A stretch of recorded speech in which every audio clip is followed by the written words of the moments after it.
We all see on the news reports daily of domestic violence. We become desensitized and we ignore what is happening.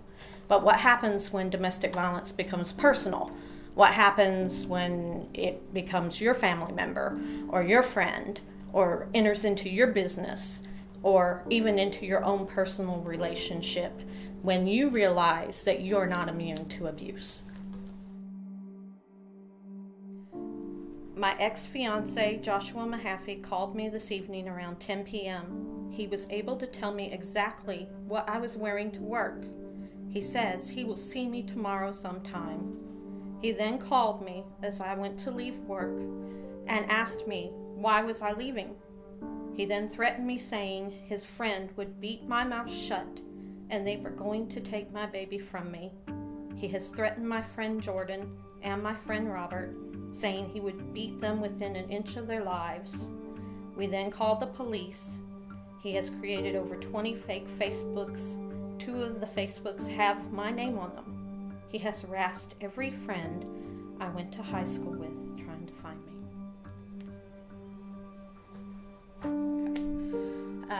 We woke up Friday morning on July 13th, and the first thing I did that morning was look at my Facebook. Joshua Mahaffey and Joshua Scott had been stalking her through Facebook, and so it became a daily routine that we would check it. And on Josh Scott's Facebook page, he had posted a picture of a gun. So when he did that, immediately we became concerned, and I called Ashley. And Ashley woke up and she's like, "Oh, Mom, what do you want?" And she was tired and had just woke up. And I'm like, "Baby, they've got a gun. You have to be careful." And she's like, "I will be careful, Mom. You know, I only got to work today and tomorrow, and then I'm going to go into the shelter." And we had made all those arrangements. So I asked her, you know, things like, "How's the baby and how are you feeling?" And we discussed that for a while, and then I remember again telling her, "You know, baby, you have to be careful." I said, "We really need to call the police again." And she's like, "I keep calling them and they're not doing anything, Mom." And I said, "Well, let your dad do it. We'll let your dad call them this time and report this with the gun." And she said, "Okay, because I'm going to get ready for work and go to work here in about an hour and a half." And I said, "All right."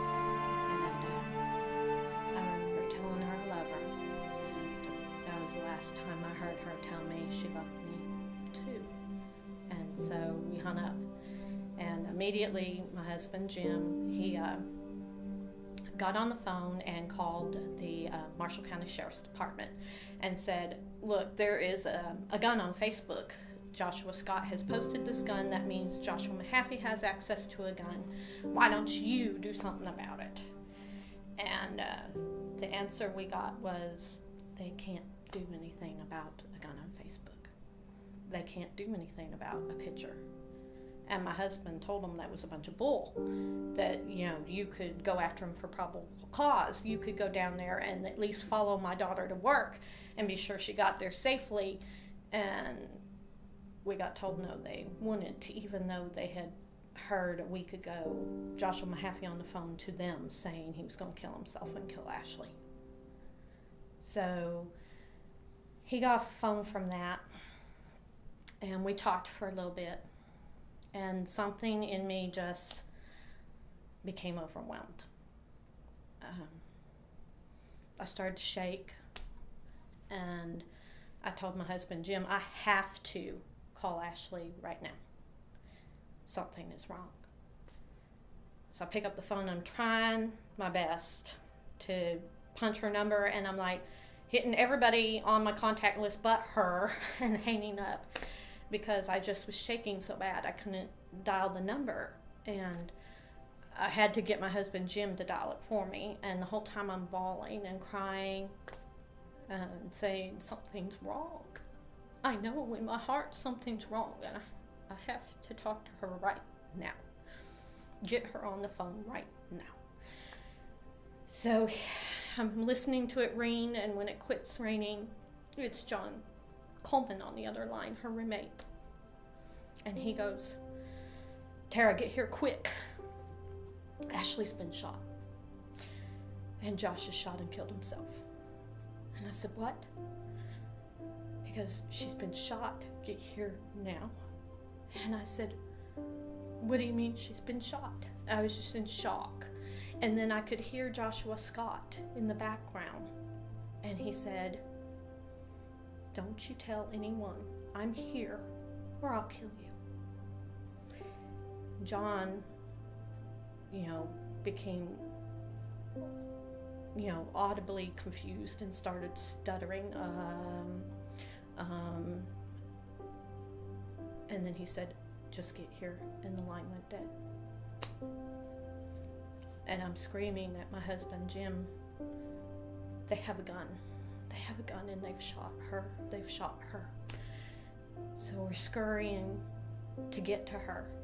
And she's an hour and a half away. I'll never forget what it was like to that car ride, just in a total panic to get to her. What I found out later was through phone records that they took. We had to turn over to the DA the phone records. Ashley had been texting a friend. She was supposed to pick him up for work that day and take him into work with her. And he's texting her, when you leaving? And she's saying, I'll be there shortly. And of course there's a time. From the time that text was sent to the time I called John Coleman on the phone and he answered was only 3 minutes.